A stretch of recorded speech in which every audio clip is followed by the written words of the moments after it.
প্রথম প্রশ্নটা ছিল বিশ্বায়ন ও সংস্কৃতি বলতে আপনার কাছে কি মনে হয়? আচ্ছা, বিশ্বায়ন হচ্ছে একটা প্রসেস বা প্রক্রিয়া যেটার মাধ্যমে বিভিন্ন ব্যবসা, অর্থনীতি, সামাজিকভাবে একটা দেশ আরেকটা দেশের সাথে ইন্টারকানেক্টেড বা যোগাযোগ রক্ষা করে থাকে বা একজন আরেকজনের সাথে সম্পর্কযুক্ত হয়ে থাকে। আর সংস্কৃতি হচ্ছে কোনো একটা এলাকা আ সেই এলাকার জাতিগতভাবে বা ধর্মীয়ভাবে আ যেই আ উম আ যে রীতিনীতিগুলো বা উৎসবগুলো বা আচার-আচরণ, খাদ্যাভ্যাস এইগুলো হচ্ছে বছরের পর বছর মেনে চলা হচ্ছে। সেটাই হচ্ছে সংস্কৃতি। যেমন ধর্মীয়ভাবে মুসলিমরা প্রতি বছর রমজান মাসে রোজা পালন করে, এটা ধর্মীয় সংস্কৃতি। আবার জাতিগতভাবে বাঙালি জাতি পহেলা বৈশাখ পালন করে থাকে। এটা হচ্ছে বাঙালিদের সংস্কৃতি বা বাঙালি জাতির যে পোশাক-আশাক যেটা অনেক বছর ধরেই বাঙালিরা পরে আসছে। আ যেমন হচ্ছে পুরুষদের জন্য পাঞ্জাবি, লুঙ্গি, মেয়েদের জন্য আ আ শাড়ি, তারপর সালোয়ার কামিজ। এটা হচ্ছে বাঙালির সংস্কৃতি। বিশ্বায়নের অনেকগুলো দিকই এলাকার বিভিন্ন সংস্কৃতির উপরে প্রভাব ফেলেছে। আ এটা হচ্ছে ২ নম্বর প্রশ্নের উত্তর। আচ্ছা, প্রভাবগুলো ইতিবাচকও আছে, আবার নেতিবাচক কিছু আছে। ইতিবাচক যেমন হচ্ছে বেশিরভাগ প্রভাবই আসলে ইন্টারনেটের মাধ্যমে আসে। আ ইতিবাচকগুলো হচ্ছে যেমন আমাদের শিক্ষাক্ষেত্রে আ আ এখন শুধু পাঠ্য বই নয়, পাঠ্য বইয়ের পাশাপাশিও মানুষজন ইন্টারনেটের মাধ্যমে বিভিন্ন জ্ঞান অর্জন করতে পারছে। আবার হচ্ছে উম আবার ফ্রিল্যান্সিং এর মাধ্যমে উম আ এ বাংলাদেশে বসেই মানুষজন বিদেশ থেকে অর্থ উপার্জন করতে পারছে। এটাও একটা বিশ্বায়নের প্রভাব, যে জিনিসটা বাংলাদেশে এখন অনেকটাই জনপ্রিয় হয়ে গিয়েছে। সামাজিক দিক দিয়েও কিছু উপকার আছে। যেমন কোনো একটা দেশে বা আ কোনো একটা এলাকায় যদি কোনো বিপর্যয় আসে, সেক্ষেত্রে দেখা যায় যে বা বা Facebook হোক বা অন্য সামাজিক মাধ্যমে পুরা বিশ্বের মধ্যেই সেই বিষয়টা জানানো হচ্ছে। এক দেশ বা একটা সমাজকে সাহায্য করার জন্য আরেকটি সমাজ এগিয়ে যাচ্ছে। এগুলো হচ্ছে গ্লোবালাইজেশন এর আ ভালো ইফেক্ট আরকি। খারাপ ইফেক্ট সমাজে এটার পরিমাণই আসলে বেশি। আ যেভাবে সমাজের সবাই Facebook থেকে শুরু করে TikTok, Instagram এ আসক্ত হয়ে পড়ছে, আ তাতে দেখা যাচ্ছে যে পারিবারিক বিভিন্ন মূল্যবোধ আ বা যেই সামাজিক যে চিন্তাভাবনা আমাদের যুগ, যুগ ধরে চলে এসেছে, সেই চিন্তাভাবনার মধ্যে অনেকটাই চেঞ্জ এসেছে। মানুষের মধ্যে সহযোগিতা করার প্রবণতা যেমনটা বেড়েছে, কিন্তু বেশিরভাগটাই হয়ে গিয়েছে এখন লোক দেখানো, Facebook দেখানো। এটা হচ্ছে একটা গ্লোবালাইজেশন এর খারাপ দিক। এবং কিছু অ অন্য দেশের কালচার যেটা আমাদের দেশে ভালো চোখে দেখা হয় না, সে ধরনের অনেক কালচারই বাংলাদেশের সমাজগুলোতে প্রবেশ করেছে।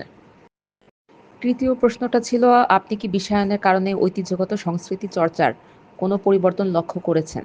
হ্যাঁ, কিছু পরিবর্তন আছে। এটার মধ্যেও ভালো কিছু পরিবর্তন আছে। যেমন আমাদের দেশে আ আ যেই আগে যেই মুভি, যেই সিনেমাগুলো হতো, আ সেগুলো এক ধরনের পারিবারিক আ আ শিক্ষা বা যেটাই হোক, সেই ধরনের সিনেমা হলেও একটা সময় দেখা যায় যে এটা অনেকটাই ওই আগের যে সুন্দর সিনেমা সেখান থেকে আ দিক পরিবর্তন হয়ে যায়। কিন্তু বিশ্বায়নের ফলে অন্যান্য দেশের সিনেমাগুলোর সাথে তাল মিলিয়ে আমাদের দেশের সিনেমাগুলোও এখন দেখা যাচ্ছে যে চেষ্টা করছে তাদের মান উন্নয়নের জন্য। আর আরো কিছু খারাপ দিক আছে। ভালো দিক আছে। যেমন হচ্ছে আমরা আ বিভিন্ন দেশের কৃষ্টি কালচারের সাথে পরিচিত হচ্ছি। আ আরো আমাদের কৃষ্টি কালচারের সাথে আদান-প্রদান হচ্ছে। তবে নেতিবাচক দিকগুলো হচ্ছে যে বেশ কিছু আ খারাপ সংস্কৃতি আমাদের ভেতরে প্রবেশ করছে। হ্যাঁ? যেমন আমাদের যে আ লোকগানগুলো ছিল বা আমাদের নিজস্ব যে গানগুলো ছিল, সেগুলো বিভিন্ন ফিউশন এর মাধ্যমে এটা হারিয়ে যাচ্ছে। যেটা আ অনেকটা বলতে গেলে যেটা অন্যান্য দেশের ট্রেন্ড এর মতোই আমাদের দেশেও একটা ট্রেন্ড হয়ে গিয়েছে। আর হচ্ছে সাংস্কৃতিক যে চর্চা, এটার আ এটার মধ্যে হচ্ছে আরেকটা জিনিস, যেটা হচ্ছে আমাদের পোশাক। উম আমাদের পোশাক-আশাকের মধ্যেও এখন দেখা যাচ্ছে যে অনেকটাই চেঞ্জ এসেছে। যেমন আগে নারীরা শাড়ি, তারপর হচ্ছে সালোয়ার কামিজ পড়তে পছন্দ করলেও কিছুটা এখন মেয়েরা ওয়েস্টার্ন কালচার ফলো করছে। এবং শুধু ওয়েস্টার্ন না, অনেকের ভেতরে দেখা যাচ্ছে যে ইসলামি কালচারও অনেকটা প্রবেশ করেছে। ২ ধরনেরই প্রভাব আ পরিলক্ষণ করা যাচ্ছে। আর আ আর দেখা যাচ্ছে যে এই বিশ্বায়নের প্রভাবে আমাদের যে বহু বছরের যে সংস্কৃতি ছিল সেটার চর্চাটা এতটাই কমে গিয়েছে, দেখা যাচ্ছে যে এইগুলো আহ, বলতে গেলে এখন তেমন একটা চর্চা লক্ষ্যই করা যায় না। বরং অন্য দেশের সাথে মিলিয়ে আমাদের সংস্কৃতি চর্চা এটাকে হচ্ছে আমরা মনে করি এখন মডার্ন কালচার আর কি। কিভাবে বিশ্বায়ন বিভিন্ন উৎসব ও সাংস্কৃতিক অনুষ্ঠান উদযাপন পদ্ধতি প্রভাবিত করেছে? আচ্ছা, বিভিন্নভাবেই প্রভাবিত করেছে। যেমন হচ্ছে আমাদের দেশে বিয়ের প্রোগ্রামগুলোতে আগে গ্রামীণ যেভাবে উৎসবটা করা হতো সেটাই অনেকটা শহরে চেঞ্জ হয়ে গিয়েছে। যেমন আগে কিন্তু কখনোই আমরা হলুদের উৎসবকে হলদি নাইট বা মেহেন্দি নাইট এই ধরনের কালচার আগে বাংলাদেশে ছিল না। থাকলেও ওটা অন্যভাবে লোকজভাবে আমরা পালন করতাম। কিন্তু এখন দেখা যাচ্ছে যে ভারতসহ বিভিন্ন দেশের হয়তোবা প্রভাবে বাংলাদেশে এই ধরনের উদযাপনগুলো হচ্ছে। আবার কিছু অতিরিক্ত আ আনন্দ উদযাপনও করা হয় যেটা আগে কখনোই ছিল না। যেমন আগে যেরকম আমরা কখনোই দেখিনি যে প্রেগন্যান্সির জন্য আগে যে ম্যাটারনিটি পার্টি যেটা আরকি, বা ব্রাইডাল শাওয়ার, আ এই ধরনের কোনো প্রোগ্রাম ছিল না। তারপর ভ্যালেন্টাইনস ডে, তারপর হচ্ছে ক্রিসমাস, হ্যাঁ? এইগুলো হচ্ছে ক্রিসমাস ডে তো মোটামুটি আ আগে পুরো খ্রিস্টানরাই পালন করত। কিন্তু দেখা যায় যে এখন এই ধরনের জিনিসগুলা খুবই নরমালাইজ হয়ে গিয়েছে এবং আ রিসেন্ট কতগুলো বছরে আমরা হ্যালোউইন উদযাপনও দেখছি যেটা বাংলাদেশে কখনোই ছিল না। কিন্তু বিশ্বায়নের ফলে বিভিন্ন দেশের এই ধরনের অনুষ্ঠানগুলো পালন করার যে সংস্কৃতি সেটা দেখে বাংলাদেশ প্রভাবিত হয়ে এখন দেখা যাচ্ছে এই ধরনের অনুষ্ঠানও তারা পালন করছে। বরং বিভিন্ন সময় আমরা আগে যেরকম দেখতাম বাংলাদেশে কোনো বিনোদন বা কোনো উৎসব উপলক্ষে যে মেলা হতো কিংবা যে ঘোড়দৌড় বা আরো ধরনের প্রোগ্রামগুলো হতো, সেগুলো বাংলাদেশে আস্তে, আস্তে অনেকটাই কমে এসেছে। এখন দেখা যায় মানুষ ঈদে আগে যেরকম হতো যে মেলায় যাওয়া বা একজন আরেকজনের বাসায় যাওয়া, আ আনন্দ করা, এই জিনিসটা অনেকখানি কি কমে এসেছে। বরং এটা অনেকটা ফেসবুকে ছবি দেওয়ার মধ্যেই সীমাবদ্ধ, অথবা ঈদ উপলক্ষে কেনাকাটার উপরেই যেন আ বেশি আনন্দ দেখা যাচ্ছে। কিভাবে বিশ্বায়ন বিভিন্ন উৎসব ও সাংস্কৃতিক অনুষ্ঠান উদযাপন পদ্ধতি প্রভাবিত করেছে? আচ্ছা, বিভিন্নভাবেই প্রভাবিত করেছে। যেমন হচ্ছে আমাদের দেশে বিয়ের প্রোগ্রামগুলোতে আগে গ্রামীণ যেভাবে উৎসবটা করা হতো সেটাই অনেকটা শহরে চেঞ্জ হয়ে গিয়েছে। যেমন আ আগে কিন্তু কখনোই আমরা হলুদের উৎসবকে হলদি নাইট বা মেহেন্দি নাইট এই ধরনের কালচার আগে বাংলাদেশে ছিল না। থাকলেও ওটা অন্যভাবে লোকজভাবে আমরা পালন করতাম। কিন্তু এখন দেখা যাচ্ছে যে ভারতসহ বিভিন্ন দেশের হয়তোবা প্রভাবে বাংলাদেশে এই ধরনের উদযাপনগুলো হচ্ছে। আবার কিছু অতিরিক্ত আ আনন্দ উদযাপনও করা হয় যেটা আগে কখনোই ছিল না। যেমন আগে যেরকম আমরা কখনোই দেখিনি যে প্রেগন্যান্সি আগে যে ম্যাটারনিটি পার্টি যেটা আরকি, বা ব্রাইডাল শাওয়ার, আ এই ধরনের কোনো প্রোগ্রাম ছিল না। তারপর ভ্যালেন্টাইনস ডে, তারপর হচ্ছে ক্রিসমাস, হ্যাঁ? এইগুলো হচ্ছে ক্রিসমাস ডে তো মোটামুটি আ আগে পুরো খ্রিস্টানরাই পালন করত। কিন্তু দেখা যায় যে এখন এই ধরনের জিনিসগুলা খুবই নরমালাইজ হয়ে গিয়েছে এবং আ রিসেন্ট কতগুলো বছরে আমরা হ্যালোউইন উদযাপনও দেখছি যেটা বাংলাদেশে কখনোই ছিল না। কিন্তু বিশ্বায়নের ফলে বিভিন্ন দেশের এই ধরনের অনুষ্ঠানগুলো পালন করার যে সংস্কৃতি সেটা দেখে বাংলাদেশ প্রভাবিত হয়ে এখন দেখা যাচ্ছে এই ধরনের অনুষ্ঠানও তারা পালন করছে। বরং বিভিন্ন সময় আমরা আগে যেরকম দেখতাম বাংলাদেশে কোনো বিনোদন বা কোনো উৎসব উপলক্ষে যে মেলা হতো কিংবা আ যে ঘোড়দৌড় বা আরো ধরনের প্রোগ্রামগুলো হতো, সেগুলো বাংলাদেশে আস্তে, আস্তে অনেকটাই কমে এসেছে। এখন দেখা যায় মানুষ ঈদে আগে যেরকম হতো যে মেলায় যাওয়া বা একজন আরেকজনের বাসায় যাওয়া, আনন্দ করা, এই জিনিসটা অনেকখানি কি কমে এসেছে। বরং এটা অনেকটা ফেসবুকে ছবি দেওয়ার মধ্যেই সীমাবদ্ধ, অথবা ঈদ উপলক্ষে কেনাকাটার উপরেই যেন আ বেশি আনন্দ দেখা যাচ্ছে। ৬ নাম্বার যে প্রশ্নটি ছিল সাংস্কৃতিক বিশ্বায়ন। আ এটা মনে হয় সবচেয়ে বেশি পরিবর্তন লক্ষ্য করা যাচ্ছে। আ যেমন একটা সময় আমরা সংস্কৃতির যে আ মাধ্যম যেগুলো ছিল নাটক, সিনেমা, এগুলো মোটামুটি হয় সবাই হলে যেয়ে দেখত, অথবা একটা নির্দিষ্ট সময় টিভির সামনে বসে সবাই দেখতো। কিন্তু বিশ্বায়নের মাধ্যমে এখন বলতে গেলে টিভির থেকে মানুষজন সরে যেয়ে মোবাইল নির্ভর হয়ে গিয়েছে। এখন বিনোদনের মাধ্যম শুধু যে নাটক, সিনেমা তা নয়। বিভিন্ন সামাজিক যে মাধ্যম আছে TikTok, Facebook, Instagram এগুলোও বিনোদনের মাধ্যম হয়ে গিয়েছে। বিভিন্ন রিলস, বিভিন্ন ভিডিও এর মাধ্যমে মানুষজন সংস্কৃতির আদান-প্রদান করছে। এবং যে নাটক, সিনেমা যেগুলো আছে সেগুলোও অনেকে এখন OTT প্ল্যাটফর্ম, যেটা বিশ্বের অন্যান্য দেশে খুবই জনপ্রিয়। আমাদের দেশেও এটা বেশ ভালো জনপ্রিয়। অনেকটা টিভিতে দেখার থেকে এই ফোনে দেখাটাই মানুষজন বেশি স্বাচ্ছন্দ্য বোধ করছে। শুধু যে দেশের নাটক এরকম না। এখন দেখা যাচ্ছে যে বিদেশের বিভিন্ন ভাষাভাষীর নাটক বা মুভি, সিনেমা, হ্যাঁ? এগুলোও এখন বাংলাদেশের মানুষজন এই OTT প্ল্যাটফর্মের মাধ্যমে দেখছে, যেটা একটা বিশাল বিপ্লব। এছাড়া আগে যেরকম শুধু বাংলা গানের ভেতরেই বাঙালিরা সীমাবদ্ধ ছিল।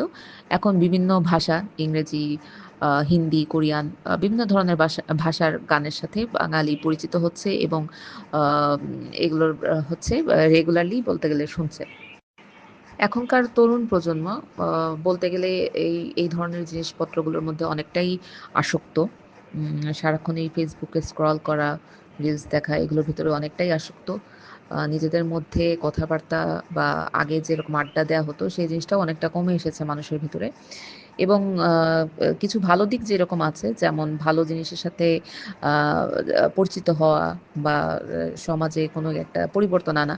এটার সাথে আবার খারাপ জিনিসও আছে। যেমন হচ্ছে নিজেদের সময় নষ্ট করা, আ কিংবা অনেক সময় তাস বা জুয়া এই ধরনের খেলাধুলার সাথেও মানুষজন যে এই যে সংযুক্ত হয়ে যাচ্ছে, এটাও অনেকটা বিশ্বায়নের প্রভাব। হ্যাঁ? কারণ হচ্ছে এই স্মার্টফোনের মাধ্যমেই তরুণ সমাজ, যুবক সমাজ যারা, তারা এই ধরনের আসক্তির সাথে পরিচিত হচ্ছে। এবং এখনকার জিনিস এমনভাবেই আসলে দাঁড়িয়েছে, মানুষ দেখা যাচ্ছে একটা মানুষ রাস্তায় কোনো বিপদে পড়লে আ তাকে সাহায্য করার পরিবর্তে সোশ্যাল মিডিয়াতে দেখাতে ব্যস্ত হয়ে গিয়েছে। আ এজন্য দেখা যাচ্ছে যে মানুষজনের জীবনযাত্রাটাও চেঞ্জ হয়ে গিয়েছে। আগের মতো আর নেই। সবকিছুই এখন মিডিয়াতে দেখানো নির্ভর হয়ে গিয়েছে। মানুষ সামনাসামনি যেটা চিন্তাভাবনা করে বা যেটা পছন্দ করে সেটা আ বলতে গেলে চেপে রেখে যেটা বা মানে যেটা করলে ভাইরাল হওয়া যায় বা মানুষজনের আ দৃষ্টি আকর্ষণ করা যায় সে ধরনের কাজের সাথেই বেশি সংযুক্ত হয়ে পড়ছে। বিশ্বায়নের প্রভাবে উম মানে ৭ নম্বর প্রশ্ন যেটা ছিল পোশাক-পরিচ্ছদ। পোশাক-পরিচ্ছদের মধ্যে একটা বিশেষ পরিবর্তন লক্ষ্য করা গিয়েছে। আ যেমন আগেই বলেছি যে শাড়ি বা সালোয়ার কামিজ যেটা বাংলাদেশে বেশি পরিধান করা হতো। এখন সেটার পাশাপাশি দেখা যাচ্ছে যে ওয়েস্টার্ন যে ড্রেস মানে পোশাক যেগুলো আছে সেগুলোর প্রচুর প্রসার ঘটেছে এবং সাথে আবার অনেকে যে আরব যে সংস্কৃতি আছে সেটারও প্রসার ঘটেছে। হ্যাঁ, বোরখা আগে থেকেই ছিল বাংলাদেশে। বোরখার সাথে, সাথে সালোয়ার কামিজের সাথে হিজাব পরা এই সংস্কৃতিটা বাংলাদেশে বলতে গেলে অনেকটা নতুনই। আর খাবার, হ্যাঁ, বাংলাদেশের যেসব খাবার ছিল সেগুলো তো আছেই। এখন বাংলাদেশের মানুষজন বিভিন্ন দেশের খাবার বা কুইজিনের সাথে পরিচিত হয়েছে বিশ্বায়নের মাধ্যমে। আগে হয়তোবা বাঙালি এতটা ভোজন রসিক ছিল না যে অন্য দেশের খাবারের সাথে পরিচিত হওয়ার জন্য।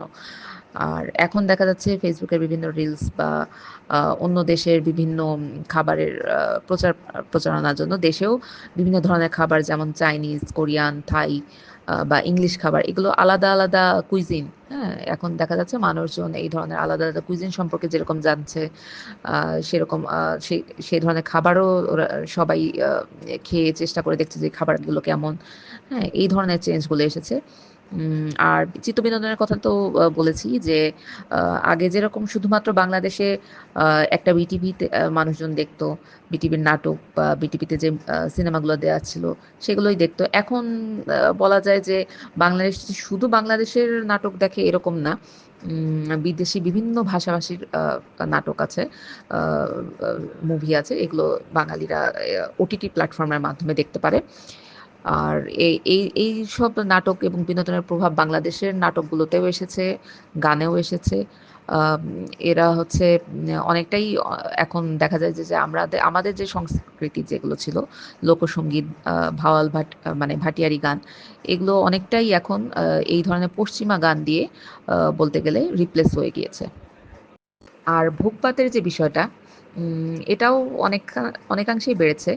আম মানুষজন ফেসবুক বা ইনস্টাগ্রামে যেভাবে অন্য মানুষের ব্যয় করার ক্ষমতা বা কেনাকাটা করার ক্ষমতা বা কেনাকাটা করে ঘর সাজানো বা বিভিন্ন জিনিস কিনে বাসা ভর্তি করার যে ভিডিওগুলো দেখে, সেটার একটা প্রভাব মানুষের উপর পড়ে। কিংবা হচ্ছে বিভিন্ন রেস্টুরেন্টে যেয়ে খাওয়া-দাওয়া করার ভিডিও। এগুলো দেখে দেখা যাচ্ছে যে প্রয়োজনের অতিরিক্ত খাওয়া-দাওয়া করা বা মানে যেই কেনাকাটাটা করার দরকার নেই, সেই ধরনের কেনাকাটার সাথেও মানুষজন যুক্ত হয়ে যাচ্ছে। এবং কেনাকাটা এবং বাহিরে যে খাবার যে প্রবণতা, যেটা আগে বাংলাদেশে খুব কম ছিল, আ সেইগুলো অনেকটাই বেড়ে গিয়েছে শুধুমাত্র এই ফেসবুক বা যে সোশ্যাল মিডিয়াগুলো আছে, আ এগুলোর প্রভাবের মাধ্যমে। আচ্ছা, বিশ্বায়নের সাথে সংশ্লিষ্ট কর্মসংস্থান ও ব্যবসা কিভাবে স্থানীয় সংস্কৃতিতে প্রভাব ফেলেছে? ৮ নম্বর প্রশ্ন। আচ্ছা, এটা বেশ ভালো রকমের প্রভাব ফেলেছে। ফেসবুকে টাকা ইনকাম করার আগের থেকেই বাংলাদেশে যখনই এবং ইন্টারনেটের প্রচার-প্রসার ঘটেছে, তখন থেকেই বাংলাদেশে একটা আ বড় এক সংখ্যক মানুষজন ফ্রিল্যান্সিং এর সাথে যুক্ত হয়েছে। হুম?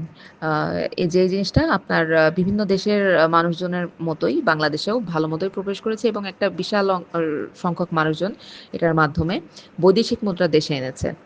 আর বিভিন্ন ব্যবসার যে আইডিয়া বা উদ্যোগ, এগুলোও বাংলাদেশের মানুষজন আ আ Facebook দেখেই হোক বা অন্য আ ইন্টারনেটের মাধ্যমে অন্য কোনো মাধ্যমে হোক, আ এরা কিন্তু এটা মানে পেয়ে থাকে। উম যেমন বিদেশে যেরকম ফুড কার্টের যে বিজনেসগুলো, এগুলো যেভাবে হাইলাইট করা হয়, আ বাংলাদেশেও এখন দেখা যাচ্ছে যে আগেও ছিল, ফুটপাতে যে আগে বিজনেস ছিল তা না। তবে এই ফুড কার্ট বিজনেসটা খুবই পপুলার হয়েছে বলতে গেলে সোশ্যাল মিডিয়ার মাধ্যমে। এছাড়াও Facebook সহ সোশ্যাল মিডিয়াগুলোতে মনিটাইজেশন এর জন্য দেখা যাচ্ছে যে আ মানুষজন নিজেরা ছোট, ছোট ব্যবসা শুরু করেছে। বিভিন্ন ভিডিও রিলস আ প্রকাশ করার মাধ্যমে আ নতুন আয়ের উৎস তৈরি করেছে। এটা বিভিন্ন রকম হতে পারে। হতে পারে কোনো মুভি বা কোনো কিছু রিভিউ দেয়া কিংবা কোনো এলাকায় ভ্রমণ করে সেটার একটা ভিডিও দেয়া অথবা কোনো খাবার খেয়ে সেটার একটা ভিডিও দেয়া বা রেস্টুরেন্টের কোনো ভিডিও দেওয়া। অথবা নিজেরই ঘরের কোনো কাজ করে গুছিয়ে সেটার ভিডিও দেওয়া। মানে বিভিন্ন রকমের ভিডিওগুলো দিয়ে আ ইনকাম করা শুরু করেছে। যেটার কারণে দেখা যাচ্ছে যে এখন বিভিন্ন স্টুডেন্ট থেকে শুরু করে গৃহিণী পর্যন্ত মানুষজনও বাসায় বসে, বসেই ইনকাম করতে পারছে। যেটা আগে কখনোই চিন্তনীয় ছিল না। এছাড়াও সোশ্যাল মিডিয়ার মাধ্যমে বিভিন্ন অনলাইন ব্যবসার প্রসার প্রসার ঘটেছে। আ এখানে বিভিন্ন ধরনের এখন যেমন ছোট, ছোট ব্যবসাগুলো তো আগে থেকেই ছিল যে বিভিন্ন ছোট, ছোট দোকান। কিন্তু সোশ্যাল মিডিয়াতে প্রচার প্রসারের মাধ্যমে আ দেখা যাচ্ছে যে একটা লোকাল দোকান তার এলাকাতে শুধু না, এটা সারা বাংলাদেশেই তার ডেলিভারি সিস্টেমটা চালু করতে পেরেছে। যেটা আগে সম্ভব ছিল না। এতে দেখা গিয়েছে তাদের ব্যবসার পরিধি বেড়ে গিয়েছে। এবং অনেকেই দোকান না দিয়ে শুধুমাত্র একটা Facebook বা Instagram এর পেজের মাধ্যমে এই বিজনেসগুলো করছে। আবার অনেকেই ছোট, ছোট শিল্প আ বা ছোট, ছোট ব্যবসার উদ্যোগ তৈরি করছে। সেটা শুধুমাত্র দেশের মধ্যে সীমাবদ্ধ না রেখে দেশের বাহিরেও রপ্তানি করছে। এবং এই সম্পূর্ণ জিনিসটা করা সম্ভব হয়েছে এই গ্লোবালাইজেশন এর মাধ্যমে। এবং একটা সংখ্যক দেখেছি যেরকম বিদেশে রপ্তানি করছে তেমনিভাবে বিদেশ থেকে আ আ দেশে কি ধরনের পণ্যের চাহিদা আছে, সেই ধরনের পণ্যগুলো আমদানি করে আ দেশের বিভিন্ন বাজারে পৌঁছে দিচ্ছে। এটাও সম্ভব হচ্ছে যে আ বাংলাদেশে কখন কোন বিষয়টা ট্রেন্ড চলছে সেটা আ মানে নজরদারির মাধ্যমে মানে সবসময়ই তো এটা দেখা হয়। এভাবে দেখে, দেখেই বিভিন্ন ট্রেন্ডের অনুযায়ী হচ্ছে সেভাবে ব্যবসা করার একটা প্রবণতা তৈরি হয়েছে বিভিন্ন ব্যবসা প্রতিষ্ঠান বা Facebook বা বিভিন্ন সোশ্যাল মিডিয়ার পেজগুলোতে। এভাবে দেখা যাচ্ছে যে দেশে অনেক ক্ষুদ্র উদ্যোক্তা তৈরি হয়েছে। হ্যাঁ? শুধু যে বড় কোম্পানিগুলো যে বিজনেস করছে এমন না। অনেক ক্ষুদ্র উদ্যোক্তা আছে যারা এই গ্লোবালাইজেশন এর মাধ্যমে আ পা আর্থিকভাবে আ বলতে গেলে স্বাবলম্বী হয়েছে। ৯ নাম্বার প্রশ্ন যেটা ছিল, বিভিন্ন বহুজাতিক কোম্পানিগুলো বাংলাদেশের সংস্কৃতিতে আ কিভাবে প্র পরিবর্তন সৃষ্টি করছে? আচ্ছা। আ বিভিন্ন বহুজাতিক কোম্পানিগুলো অনেকদিন আগের থেকেই বাংলাদেশে আছে, যেটা ইন্টারনেটের বিভিন্ন প্রচারণা চালার আগের থেকেই। তখন বিজ্ঞাপনের মাধ্যমে বিভিন্ন দেশে মানে দেশে বিভিন্ন মানুষের মধ্যে এরা প্রভাব বিস্তার করত। তবে এই বিজ্ঞাপনগুলো কিছুটা দেশি মানুষ দিয়েই বেশিরভাগ সময় করা হলেও অনেক ক্ষেত্রে দেখা যেত যে আস্তে আস্তে যখন বাংলাদেশে ডিশ নেটওয়ার্ক শুরু হলো তখন বিভিন্ন বিজ্ঞাপনগুলোতে আমরা দেখতে পারি যে ভারতীয় মডেল এরা আসতে শুরু করে এবং এভাবে হচ্ছে দেখা যায় যে বাংলাদেশের যে বিজ্ঞাপনের যে মার্কেট যেটা ছিল সেখানে আগে যেরকম দেশি মানুষ বা দেশি মডেল দিয়ে যেটা করা হতো সেটা অনেকটা বলতে গেলে কিছুটা অংশ এখন দেখা যায় বিদেশি মডেলদের মাধ্যমেও এটা করা হয়। এভাবে যেমন দেশি মডেল মানে দেশি যে কর্মসংস্থান যেটা ছিল সেটা কিছুটা কমেছে। আবার বিভিন্ন দেশের যেহেতু বিভিন্ন প্রযুক্তি বা বিভিন্ন পণ্য ওরা তৈরি করে বা ডেভেলপ করে সেটা আমাদের দেশে কিছুটা কম হলেও দেখা যায় যে বিভিন্ন দেশে বিভিন্ন যে পণ্য সামগ্রী নতুন যে পণ্য সামগ্রী তারা তৈরি করে সেটা দ্রুতই এই বহুজাতিক কোম্পানির মাধ্যমে দেশের বাজারে প্রবেশ করে এবং এই বহুজাতিক কোম্পানিগুলোর মাধ্যমে দেশের মানুষের মধ্যে অনেক কর্মসংস্থানের সৃষ্টি হয়েছে।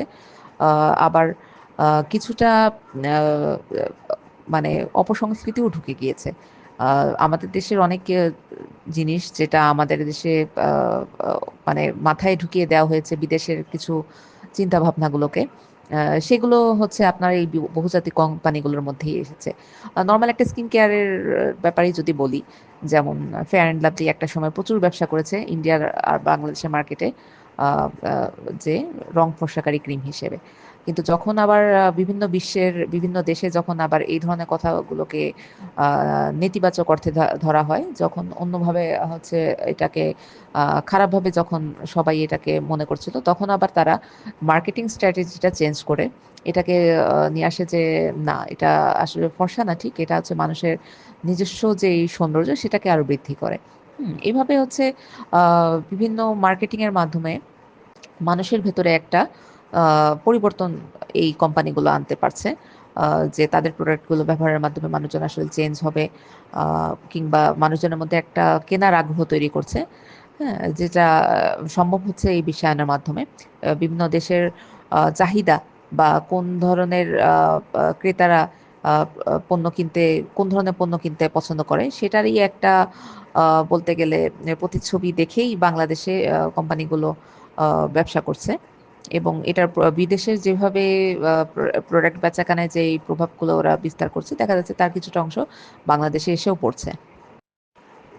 10 নাম্বার যে প্রশ্নটা ছিল, সাংস্কৃতিক বিশ্বায়নের ফলে এলাকায় গুরুত্বপূর্ণ কি কি রূপান্তর হয়েছে।